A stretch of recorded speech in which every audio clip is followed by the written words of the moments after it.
మౌలానా అబుల్ కలాం ఆజాద్.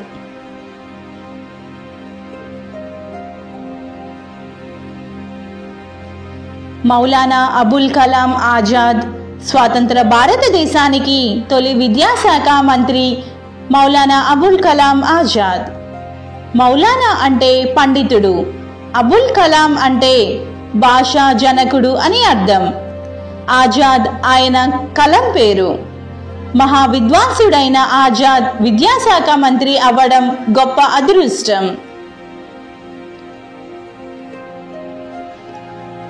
ఆయన అనేక విద్యా సంస్కరణలు చేసి దేశాభ్యుదయానికి కృషి చేశారు. మౌలానా అబుల్ కలాం అనే 2 బిరుదులు సార్థకం చేసుకున్నారు. ఈయన అసలు పేరు మొయినుద్దీన్ అహ్మద్. ఉర్దూ, ఫార్సీ భాషలలో కథనం చేసేవారు. మారు పేరు పెట్టుకోవడం ఆచారం కనుక అట్లే మహమ్మద్ ఆజాద్ అని కలాం పేరు పెట్టుకున్నారు. 1888వ సంవత్సరంలో అరేబియా దేశంలోని మక్కా నగరంలో మౌలానా జన్మించారు. మౌలానా తండ్రి మహమ్మద్ ఖైరుద్దీన్ 1857 నాటి సిపాయిల తిరుగుబాటు తరువాత భారతదేశాన్ని వదిలి అరేబియా పారిపోయారు. అక్కడే వివాహం చేసుకున్నారు. మౌలానా విద్యాభ్యాసం కొంతకాలం కలకత్తాలోనూ, ఈజిప్ట్ దేశంలోనూ, అల్ అజ్హర్ విశ్వవిద్యాలయంలోనూ జరిగింది. ఆజాద్ తల్లి మదీనాకు చెందినవారు. ఆచారం వల్ల ఆమెకు అరబీ తప్ప ఇతర భాషలు రావు. అందువల్ల ఆజాద్కు అరబీ భాష ఉగ్గుపాలతో అలవడింది. అంతేకాక ఫారసీ భాషలో గొప్ప పండితుడు, మత ధర్మశాస్త్రాలలో కూడా గొప్ప నిష్ణాతుడు. మౌలానా 16 సంవత్సరాల వయస్సులో లిసానస్ సిద్దిక్ అనే పత్రికను స్థాపించి అనేక సార్వత్రిక విషయాలన్నీ, ధార్మిక చర్చల్ని వెలువరించేవారు.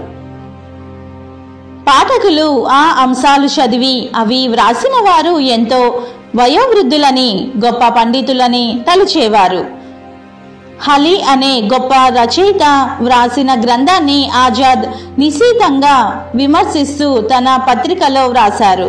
అది చదివి హలి ఆ పండితుని చూడాలని కుతూహలంతో కాకతాళీయంగా ఒక సభలో ఆజాదుని కలిసి ఆశ్చర్యపడ్డారు. ఆజాద్ 1912లో ఆల్వాలాల్ అనే మరో పత్రికను స్థాపించారు. హిందూ ముస్లింల ఐక్యతను చెడగొట్టే బ్రిటిష్ వారి భేదోపాయాల్ని విమర్శించేవారు. అందువల్ల బ్రిటిష్ ప్రభుత్వం ఆ పత్రికను నిర్బంధించింది. కానీ ఆజాద్ ఆగక 3 సంవత్సరాలు తరువాత ఆల్ బలాగ్ అనే మరో పత్రికను స్థాపించారు. బ్రిటిష్ వారి దమన నీతిని బహిర్గతంగా విమర్శించారు. బ్రిటిష్ ప్రభుత్వం మళ్ళీ దాన్ని నిషేధించి బహిష్కరణ శిక్ష విధించింది.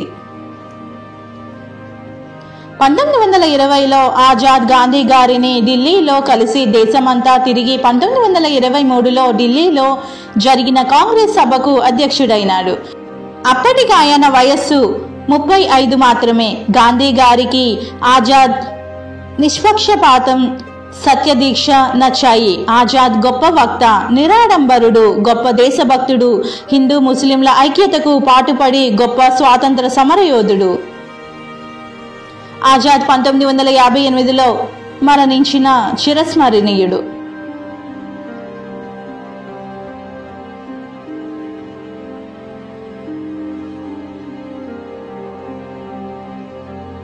మరిన్ని వీడియోల కోసం నా ఛానల్ని సబ్స్క్రైబ్ చేసుకోండి, లైక్ చేయండి, మీ ఫ్రెండ్స్ అండ్ ఫ్యామిలీ మెంబర్స్కి షేర్ చేయండి. Thanks for watching.